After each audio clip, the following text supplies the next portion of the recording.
Ghirah yang sering kita dengar pada hari ini, kalimat-kalimat yang muncul terutama di akhir-akhir tahun ini. Ghirah, satu ungkapan yang sering dimaknai negatif oleh sebagian orang. Karena ghirah umumnya diartikan juga dengan cemburu. Maka cemburu ada perbuatan yang negatif menurut sebagian orang, tetapi sebagian menganggap itu hal yang baik. Lalu bagaimana Islam menyikapi ghirah tersebut?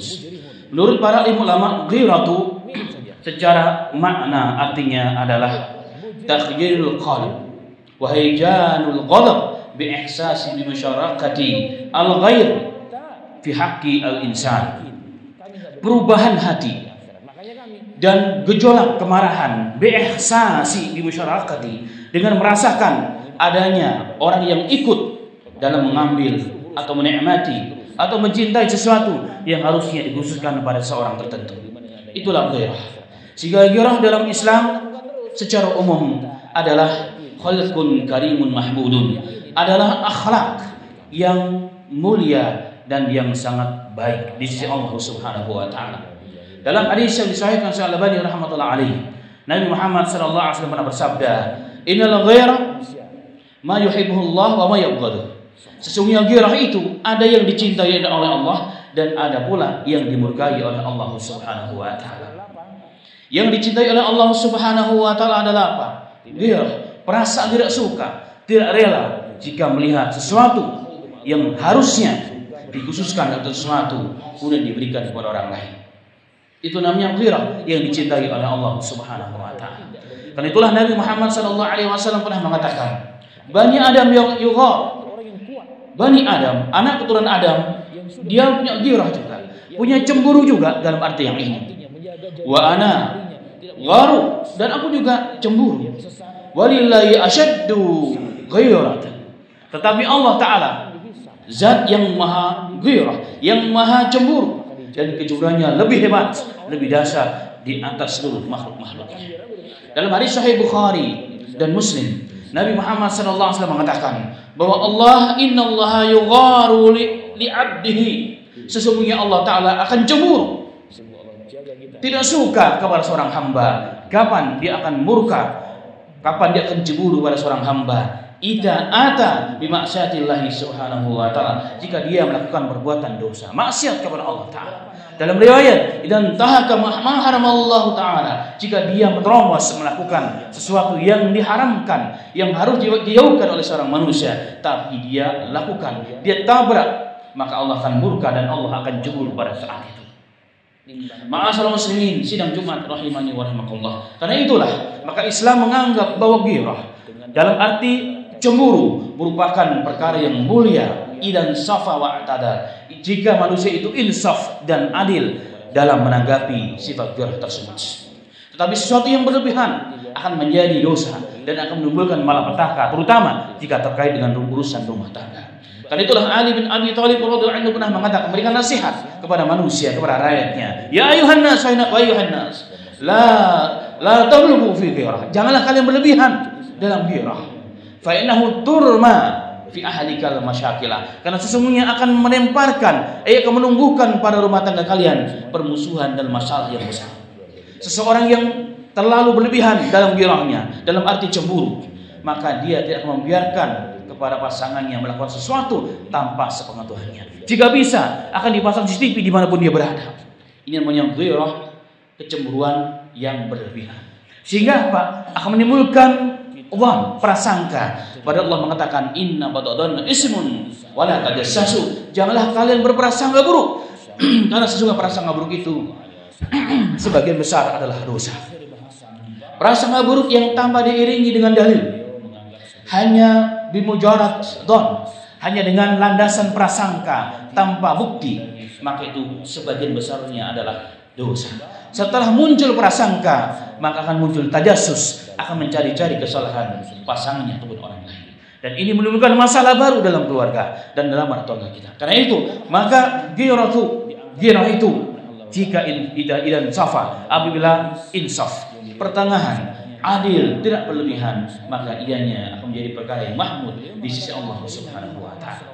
Karena sesungguhnya ghirah itu mencegah manusia ketika melihat sesuatu yang terjadi pada seseorang dari perbuatan yang tidak baik. Sehingga dikatakan oleh ulama bahwa ghiratu min sifatir rijal, bahwa ghirah cemburu itu adalah sifat laki-laki. Maka orang-orang yang sudah tidak punya cemburu pada laki-laki, terutama pada pasangan hidupnya, pada keluarganya, falaisa birijal, maka dia bukan laki-laki lagi. Dan itulah Nabi Muhammad SAW dalam hadis yang sahih pernah bersabda, Salasatun la yanzuru Allahu azza wa jalla yaumal qiyamah ilaihim. Ada 3 manusia yang tidak akan dilihat oleh Allah pada hari kiamat, tidak dilihat dengan pandangan rahmat, tidak akan diajak bicara dengan pandangan kasih sayang oleh Allah kepada hamba tersebut. Satu di antaranya, kata Nabi Muhammad SAW, ad-dayuth, adalah ad-dayuth. Dalam hadis yang lain Nabi Muhammad SAW mengatakan, Salasatun haramallahu alaihi jannata. Ada 3 jenis manusia yang diharamkan oleh Allah Subhanahu wa taala. Yang pertama, mudminul khamr, orang yang selalu istiqamah tapi dalam minum khamr. Istiqamah dalam minum khamr terjadi. Istiqamah dalam kebaikan dianjurkan, tapi istiqamah dalam sesuatu yang buruk, minum khamr dan sejenisnya dan turunannya, adalah orang-orang yang tidak akan masuk surganya Allah Subhanahu wa taala. Yang kedua, kata Nabi Muhammad SAW, al-aq, orang yang tidak berbakti kepada kedua orang tua. Yang ketiga dalam riwayat yang pertama tadi, an-nisa al-mutarajjalul bin nisa, al-mutarajjalul bin rijal, perempuan-perempuan yang bergaya laki-laki. Suaranya seperti laki-laki, pakaiannya seperti laki-laki, cara makannya seperti laki-laki, pergaulannya seperti laki-laki, dan seterusnya. Orang seperti ini diharamkan masuk surganya Allah Subhanahu wa taala. Begitupun sebaliknya, seorang laki-laki yang bergaya perempuan, bicaranya, pakaiannya, cara hidupnya, cara makannya, cara bicaranya, bahkan terkadang ma'asal muslimin ya asafa, sangat menyedihkan. Hari ini orang bangga dan orang senang mencari uang dengan memerankan sesuatu yang diharamkan oleh Allah dan Rasulnya. Kemudian yang terakhir, kata Nabi Muhammad SAW, orang yang akan diharamkan masuk surganya Allah Subhanahu wa taala adalah ad-dayuth. Para sahabat mengatakan, "Ma dayuth ya Rasulullah?" Apa itu dayuth ya Rasulullah? Rasulullah mengatakan, "Syakhsul ladzi yuqirru al-khubus bi ahli." Seseorang yang membiarkan, bahkan mengiyakan, menyetujui perbuatan dosa yang dilakukan di keluarganya, di dalam rumahnya, di dalam kekuasaannya, di dalam kerajaannya. Jika seorang laki-laki tidak rasa cemburu, tidak peduli ketika istrinya berbicara dengan orang yang ajanib, dibuktikan dengan hal-hal yang lain yang akan menjerumuskan kepada perkara yang diharamkan oleh Allah, dia diam, dia ditegur, dia dinasihati, orang tersebut kategori orang yang berani. Membiarkan putrinya keluar dari rumahnya, tabarruj, kata bayartil ula, seperti perbuatan orang-orang jahiliyah, tanpa mengenakan pakaian Islami, dan dari itu bahkan dia senang untuk menunjukkan kecantikannya. Wah, ini anak saya, memang bapaknya ganteng, ibunya cantik, maka termasuk orang yang dayuth, dijamin dia haram masuk surganya Allah Subhanahu wa taala. Seorang ayah, seorang ibu yang membiarkan istrinya bergaul bebas, bahkan bangga kalau setiap malam diambil oleh laki-laki yang bukan mahramnya, dibawa ke sana kemari tanpa ada hijab, tanpa ada mahramnya, maka orang seperti itu terkategori orang yang dayuth menurut Nabi Muhammad SAW. Al-Imam Ad-Dhahabi rahmatullahi alaih bahkan memasukkan perbuatan ini satu di antara dosa-dosa besar, maka beliau masukkan dalam kitabnya Al-Kabair, kumpulan dosa-dosa besar dalam Islam.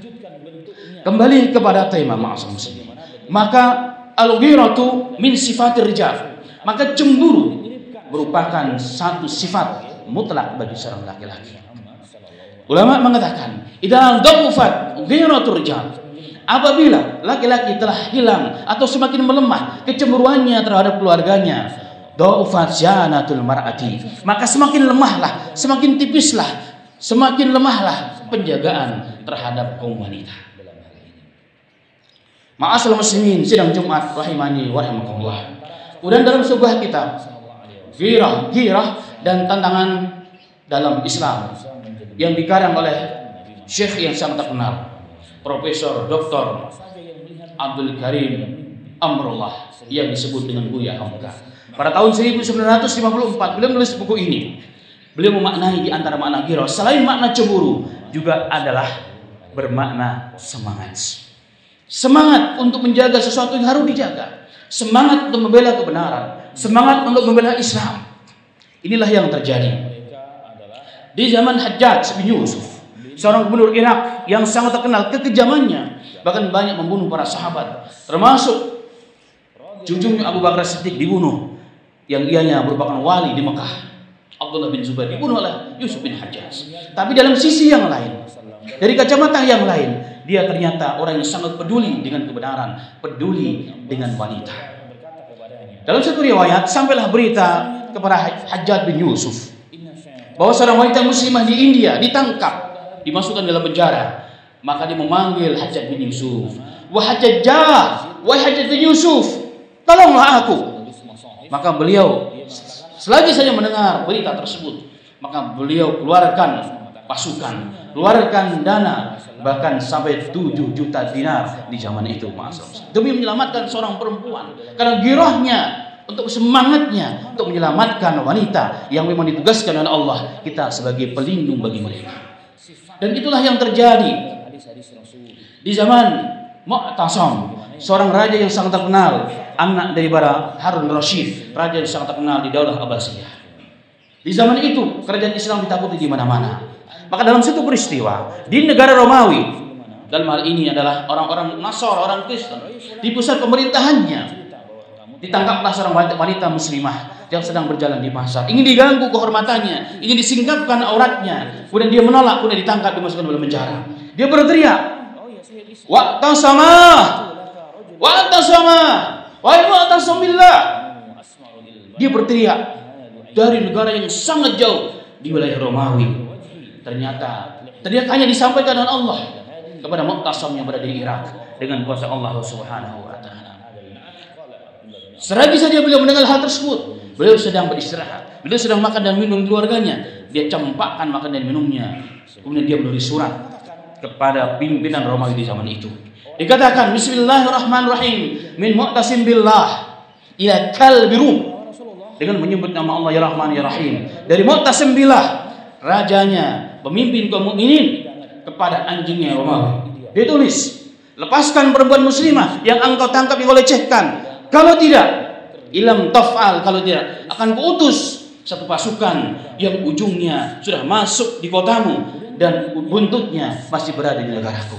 Dan begitulah ma'asal muslimin, tanpa menunggu jawaban dari raja Romawi yang menjolimi seorang muslimah, teriakan seorang muslimah tersebut, dia kerahkan pasukan. Dalam Ibnu Katsir dalam tarikhnya Bidayah Nihayah, beliau mengatakan 900.000 pasukan dikerahkan dengan persenjataan yang sangat lengkap, dengan perbekalan yang sangat lengkap. Kemudian datanglah pasukan tersebut mengepung kota tersebut, sehingga mereka kemudian takut tunggang langgang. Allah letakkan dalam hati mereka ketakutan karena Mu'tasim dan kaum muslimin. Kemudian dilepaskanlah wanita tersebut. Bayangkan ma'asal muslimin, karena ghairah yang merupakan sikap seorang lelaki, apalagi seorang pemimpin, tidak membiarkan seorang muslimah dilecehkan, tidak membiarkan seorang muslimah dibuka hijabnya oleh musuh-musuh Islam. Bahkan dia rela mengorbankan segala hal, mengerahkan 10 pasukan untuk menjaga kehormatan, kemuliaan seorang muslimah. Dan itulah makna wirah yang sangat dipuji, yang merupakan sifat yang terpuji dalam Islam. Wafaqna wa iyyakum. Semoga Allah berikan taufik kepada kita semuanya. Liman yuhibbu wa yarda. Amin ya rabbal alamin. Dalam kondisi terjaga, maka kamu pun yang bisa melindungi sifat yang bersifat terhadapnya. Kenapa? Karena begitulah sifat Nabi Muhammad sallallahu alaihi wasallam. Alhamdulillahilladzi hamdan katsiran tayyiban mubarakan fihi kama yuhibbu rabbuna wa yarda. Allahumma shalli wa sallim ala Muhammad sallallahu alaihi wasallam wa ala alihi wa ashabihi at-tayyibin wa tahirin wa man sanna bi sunnatihi ila yaumil amma ba'd. Ma'asyiral muslimin, sidang Jumat yang dirahmati oleh Allah Subhanahu wa taala. Dalam sirah Nabawiyah, pasca perang Badar Kubra, setelah terjadi perang Badar besar yang terjadi pada tahun kedua Hijriah, antara perang Badar dengan perang Uhud terjadi beberapa peristiwa besar yang ditulis oleh sejarawan Islam dalam sejarah Islam. Maka siapapun yang membaca sejarah Islam, khusus sirah Nabawiyah, dia akan menemukan satu peristiwa yang luar biasa yang sesuai yang dengan kita bahas. Yakni ketika Nabi Muhammad SAW sepulangnya perang Badar, maka Rasulullah memanggil seluruh orang-orang Yahudi, dan kita tahu bersama bahwa pasca Rasulullah menang dalam peperangan Badar tersebut, orang-orang Yahudi mereka masih tinggal di Madinah, karena mereka telah ratusan tahun tinggal di Madinah dengan tujuan menunggu Nabi yang terakhir yang tertulis sifat-sifatnya dalam kitab mereka. Walaupun setelah Rasulullah datang, mereka ingkar, bahkan Rasul bahkan mereka memerangi Nabi kita Muhammad sallallahu alaihi wasallam. Bahkan pasca perang Badar, Nabi Muhammad mengatakan, "Ya wayal Yahud," bil khusus orang-orang Bani Yahudi, Bani Qainuqa. Mereka memanggil mereka, kemudian mendakwahi mereka, "Hai orang-orang Yahud, masuklah kalian akan selamat. Kalau tidak akan tertimpa saufa tusibu kama yusibu Quraisy, maka kalian akan tertimpa sebagaimana tertimpa Quraisy."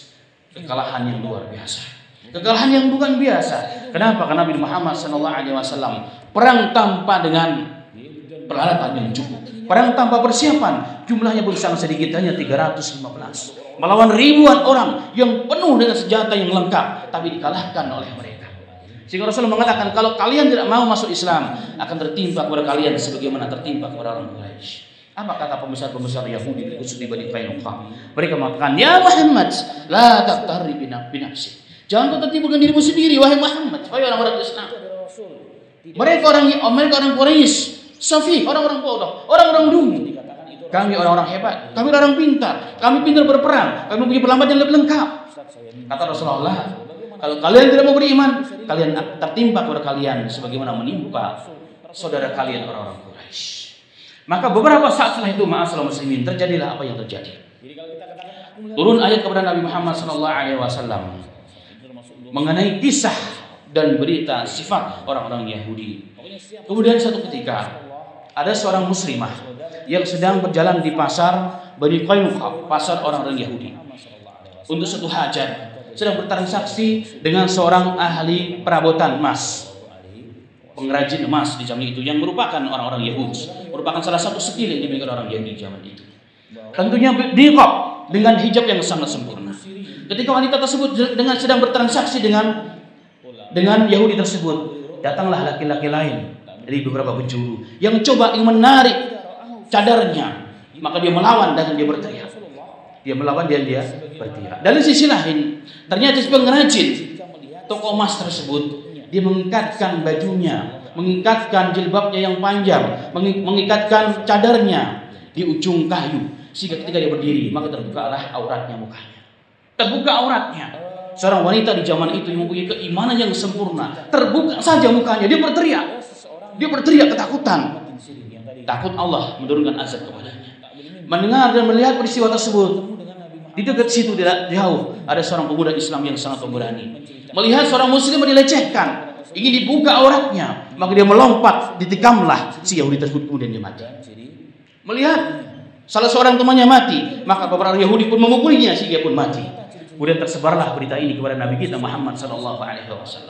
Maka Nabi Muhammad SAW mendengar hal tersebut, marah, berubahlah mukanya menjadi merah. Disiapkan pasukan yang sangat lengkap, para pembesar sahabat ikut bersamanya.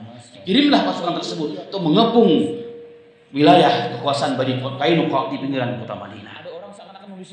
Rasulullah mengatakan, bunuh mereka semua Bani Qainuqa tanpa terkecuali, yang ikut melecehkan ataupun tidak, bunuh mereka tanpa ampun, kecuali wanita-wanita, orang-orang yang sakit dan anak-anak. Datanglah tokoh munafik Abdullah bin Ubay bin Salul, datang kepada Nabi Muhammad SAW yang belum lama masuk Islam, yang punya hubungan yang kuat terhadap orang-orang Yahudi. Dengan berbagai macam cara, dia menghambakan diri kepada Rasul, bahkan memohon agar Nabi Muhammad SAW tidak melakukan pembunuhan secara totalitas kepada mereka. Kemudian karena permintaan yang sangat-sangat, melihat anaknya yang sudah masuk Islam dan dia mengaku sebagai orang Islam, maka Nabi Muhammad SAW memerintahkan, ya sudah, kita perangi mereka. Orang-orang yang ikut melecehkan saudari kita, bunuh tanpa ampun, dan orang-orang yang tidak, maka mereka harus meninggalkan Madinah secepatnya dan meninggalkan seluruh harta yang mereka punya. Kemudian mereka berhijrah sampai ke Syam. Maka dengan kejadian tersebut, ma'asyiral muslimin sedang Jumat rahimani wa rahimallah, ghirah yang dimiliki oleh Nabi Muhammad SAW dalam arti cemburu dan semangat, yang menjadikan Nabi Muhammad SAW tidak rela ada seorang muslimah, rakyatnya, umatnya dilecehkan di hadapan orang-orang. Ma'asyiral muslimin rahimani wa rahimakumullah, wa ya asafa, sungguh sangat sedih jika kita lihat hari ini, ma'asyiral muslimin, ternyata sifat ghirah pada kaum muslimin sudah semakin lama semakin luntur. Bahkan sebagian sudah hancur, sudah tidak tersisa walaupun 1%. Walaupun sebagian masih ada.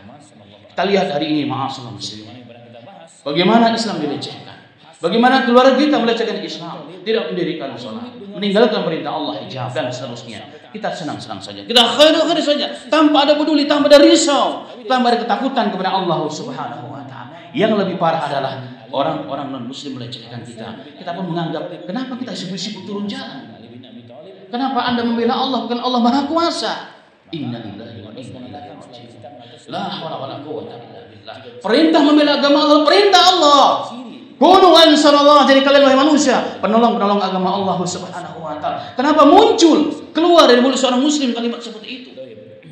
Inna lillahi wa inna ilaihi raji'un. Ma'asyiral muslimin sidang Jumat rahimahullah. Semoga Allah berikan sifat girah dalam diri kita. Allah bimbing kita dalam jalan hak, sehingga terjagalah Islam kita, terjagalah kehormatan keluarga kita, terjagalah keluarga orang Islam dan seluruh kaum muslimin seluruh dunia. Amin amin ya rabbal alamin. Demikian semua.